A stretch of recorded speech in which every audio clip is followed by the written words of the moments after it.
What's going on, guys? Zephyrnix here, and here to do my review on Batman #1 Rebirth, or rather Batman Rebirth #1, should I say, written by King Snyder and Janin Chung. Now, basically, for those who don't know, this is when the Rebirth is when comics kind of started new. So you're getting new stories and things of that nature. So let's just jump right into it. The first thing we do is we jump into a situation where you see Alfred actually out there picking what looks like a guacamole, and all of a sudden a black man shows up at his door. Now, I'm just saying, anyone be shook? All of a sudden a black guy shows up at his door. White people be crazy like that. They'd be like, oh snap, black guy, where's my gun? Anyway, so he lets him know that he's here about the offer. Now, who is this mysterious black man, if you will? Well, this is none other than Duke Thomas. Now, for those who don't know who Duke Thomas is, basically Duke Thomas was an actual victim of one of the Joker's schemes. Basically, not only that, but he was also the leader of the Team Robin. Remember, We Are Robin, that little short-lived Robin thing where a whole bunch of people decide to be Robin? They did the same thing with Harley Quinn, and yeah. Anyway, so basically, just a quick flashback real quick here.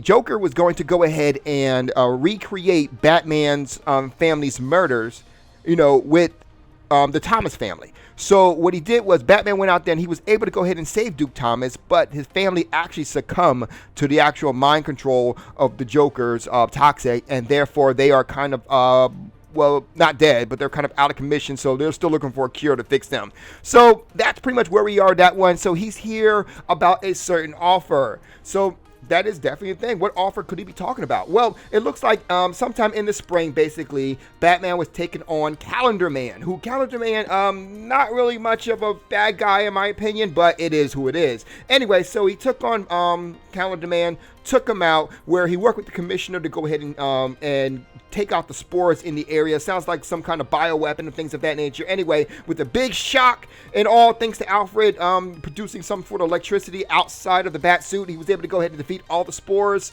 Hey, pretty good teamwork right there. So later on, they also talked about how sometime in the summer, I believe it was, basically Lucius Fox is still here, and Lucius Fox pretty much helped Bruce Wayne get his financial gains back. So there you go. Hashtag white privilege and all that. Where a black man's there getting you all your money. I'm just messing with you, but you get the idea. So it's actually pretty cool that he was able to, so basically Batman is back where he belongs, rich. Oh, for you guys that didn't know, Batman lost his shit for a while, and by his shit I mean his funds. Now, Batman really doesn't care about that stuff, but yeah.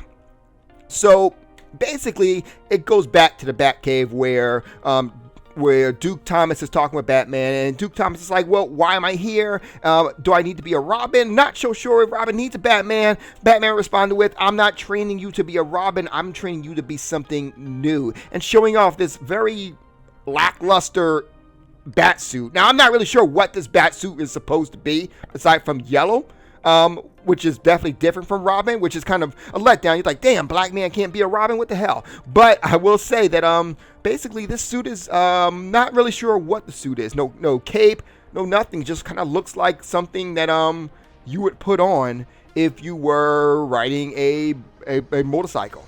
Like, it looks like a motorcycle suit. So anyway, long story short, they go ahead and finish off the spores, because apparently they had to go underwater and get to finish off the spores. They were located under there, and then it flashes to a scene where both Bruce and Duke Thomas, guess we can call him Black Man and Batman, were sitting down there fighting against a tree, pretty much training, and they're just having a discussion back and forth and pretty much making themselves stronger. And speaking of making you stronger, basically Bruce said something that we have heard many times in the anime community here: be better than you were yesterday, or as Bruce says, we come back better each time too. So I mean, that's definitely a good way to end it. A weird way to end it was that after Thomas called him crazy, it then flashes to a picture of Alfred, who actually had that guacamole from before, who seemed to have dropped it in the cave where a whole bunch of bats were.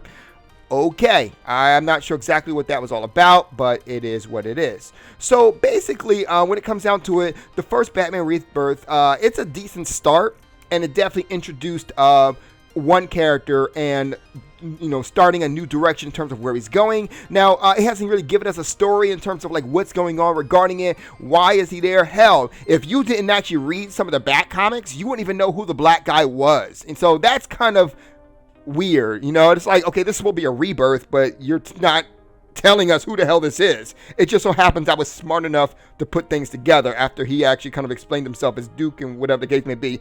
All in all, though, because of the missing stuff when it comes down to the writing, I kind of give it a 6 out of 10. It wasn't a bad story, but nothing really extravagant happened whatsoever. Let me know what you guys think about Batman Rebirth #1. You guys have a good night. Zeph out.